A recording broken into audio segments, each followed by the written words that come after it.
Olá, quinto ano, bom dia. Então, hoje nós vamos para a nossa aula de História, página 264. A propaganda do regime militar. Foi intensamente utilizada pelo regime militar. Diversos lemas como "Este é um país que vai para frente" ou "Ninguém mais segura este país" foram propagados pelo governo por meio de adesivos ou anúncios em diversos meios de comunicação, como televisão, jornais e revistas. Com este tipo de propaganda, o regime militar pretendia exaltar o nacionalismo e transmitir a impressão de que o Brasil se tornava uma grande potência, encobrindo dessa forma os problemas enfrentados pela população. Então aqui tem o cartaz, tá? Que é publicado e produzido na década de 1970 e divulgado pelo regime militar. Ninguém mais segura este país. Brasil, ame-o ou deixe-o. Né? Então, essa propaganda aí quer dizer, ou você fica no Brasil do jeito que ele é, ou se você não estiver satisfeito com a ditadura, né, com o tipo de governo, você se retira, vai viver em outro país. Isso é o significado dessa propaganda. E no dia a dia, os cuidados com os meios de comunicação. Então, nós devemos ter cuidado tudo que o meio de comunicação divulga a respeito do governo. Durante o regime militar, em outros períodos da história brasileira, os meios de comunicação foram usados para valorizar o governo e fazer propaganda dele. Por isso, devemos sempre ter cuidado com as informações recebidas pela mídia, pois elas podem limitar o modo como formamos nossa opinião. Observe a situação apresentada abaixo. Ao longo do nosso dia a dia, recebemos diversas informações e observamos muitos acontecimentos importantes. Educação de qualidade. Mais dinheiro para a educação, mais respeito às escolas. No momento, nem sempre os meios de comunicação nos mostram as coisas como elas aconteceram. Muitas vezes, nossos apresentadores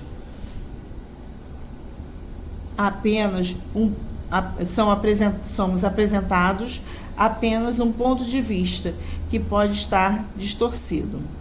Por isso, é muito importante pesquisarmos e ouvirmos fontes variadas para que seja possível formarmos nossa opinião. Você costuma pesquisar em outras fontes e confirmar as informações que recebe pelos meios de comunicação? Porque é importante conversar com diferentes pessoas e buscar informações em diversos meios de comunicação.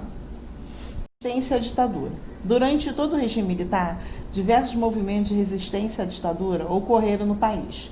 Pessoas de diferentes grupos da sociedade fizeram oposição ao regime e denunciaram problemas como a falta de liberdade e o intenso uso da violência pelo governo. Essa resistência foi expressa de diferentes maneiras. Até 1968, muitas passeatas foram organizadas, mobilizando milhares de pessoas contra a ditadura. Após esse ano, houve um aumento de violência e de repressão contra opositores ao regime militar, impedindo as manifestações populares. Então, aí é uma manifestação, uma passeata, tá, que ficou conhecida como o movimento passeata dos 100 mil, quer dizer, 100 mil pessoas, basicamente, né, foram a essa passeata. Atualmente, as pessoas saem às ruas para fazer manifestações?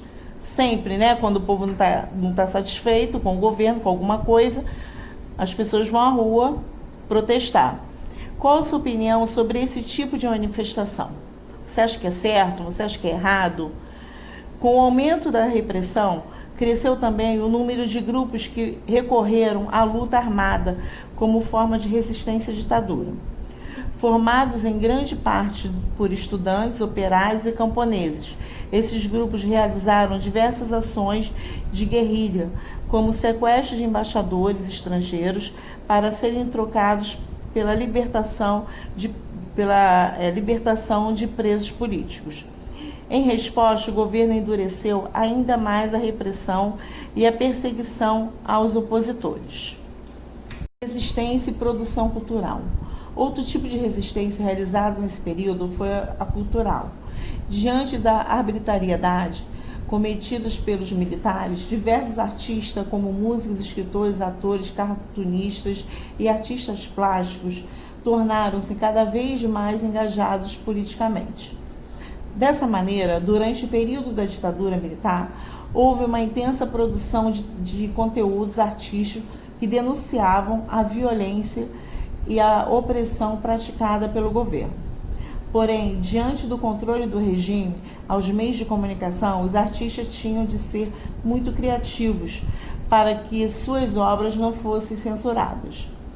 As denúncias e críticas realizadas por esses artistas foram fundamentais para que parte da população percebesse o que ocorria no país e se posicionasse contra a ditadura. Então, esses artistas foram muito corajosos, né? Eles foram, aí são artistas protestando contra a censura imposta pelo regime militar, aí no Teatro Municipal, na cidade de São Paulo, 1968. A liberdade de expressão é o direito de que todas as pessoas tenham a expressar livremente seus pensamentos e opiniões sem sofrer qualquer tipo de repressão por causa disso. Ela é fundamental para que as pessoas possam viver em uma sociedade mais justa e tolerante. Então, nós devemos respeitar sempre a opinião das outras pessoas. Resistência e música durante a ditadura. Muitos músicos brasileiros também fizeram oposição ao regime militar. Chico Buarque e Geraldo Vandré, por exemplo, usaram suas canções para denunciar o que estava ocorrendo no país. Os festivais de música, promovidos pelas emissoras de televisão durante a década de 1960, ajudaram a difundir algumas dessas canções. Porém, vários músicos foram censurados e perseguidos durante a ditadura, e alguns deles foram, inclusive, presos. Um dos músicos que mais tiveram problemas com a censura foi Chico Buarque, que compôs diversas músicas que criticavam o governo militar. Leio a seguir o trecho de uma canção desse artista, chamado Apesar de Você. Hoje você quem manda, falou tá falado, não tem discussão. A minha gente hoje anda falando de lado e olhando para o chão. Quer dizer que as pessoas aí, né, ele está criticando aí o governo militar e denunciando suas medidas autoritárias, dizendo que o governo era autoritário, ninguém podia falar nada. Então, o que o governo falou, estava falado, né? E não podia ninguém discutir contra a opinião do governo. O tropicalismo, um dos movimentos musicais de maior destaque nesse período foi o tropicalismo. Entre outras questões, os membros desse movimento, como Caetano Veloso e Gilberto Gil, reivindicavam maior liberdade de expressão. Transição para a democracia. No final da década de 1970, teve início uma crise econômica no Brasil. As altas taxas de inflação, o aumento do desemprego e os baixos salários contribuíram para que a imagem do governo militar ficasse desgastada. Além disso, a população estava descontente com a repressão do regime, que foi responsável pela tortura e pelo desaparecimento de muitas pessoas. Assim, recomeçaram as mobilizações populares contra a ditadura e em defesa da democracia. Ao perceber a força dessas manifestações diante de um governo já desgastado pela crise econômica e social, os militares iniciaram o processo de abertura política. Entre 1978 e 1979, o processo de abertura política é consolidado. Ao longo desses anos, anula-se o AI-5, suspende-se censura, assim como é decretada a anistia aos presos políticos. Né? Então, a anistia é que os presos políticos eles foram perdoados, o governo perdoou o que eles fizeram e eles voltaram, foram libertados. A Lei da Anistia. A Lei da Anistia, aprovada em 1979, concedeu a absolução dos presos e exilados da ditadura militar, possibilitando o retorno de muitos brasileiros aos seus lares. Entretanto, ela gerou discussões, pois nem todos os punidos foram anistiados. Por outro lado, a lei anistiou muitas pessoas que praticavam crimes de tortura e de assassinato no período. Explique qual é a crítica presente na charge. Direta já. Com o fim da censura aos meios de comunicação, a população passou a ter acesso às notícias sobre aspectos negativos da ditadura militar, aumentando o número de opositores ao regime. Além disso, com a permissão da criação de novos partidos políticos em 1979, muitos políticos contrários ao governo organizaram uma campanha por eleições diretas para presidente da República. Essa campanha ficou conhecida como Direta Já e recebeu o apoio de milhões de brasileiros que pediam o fim da ditadura e a volta da democracia. A campanha pela Direta Já alcançou diversos setores da sociedade brasileira e, em 1984, reuniu centenas de milhares de pessoas em manifestações espalhadas por todo o país. Mesmo com intensas mobilizações populares, a lei que previa eleições diretas não foi aprovada. Porém, em 1985, o Congresso Nacional conseguiu eleger um presidente civil.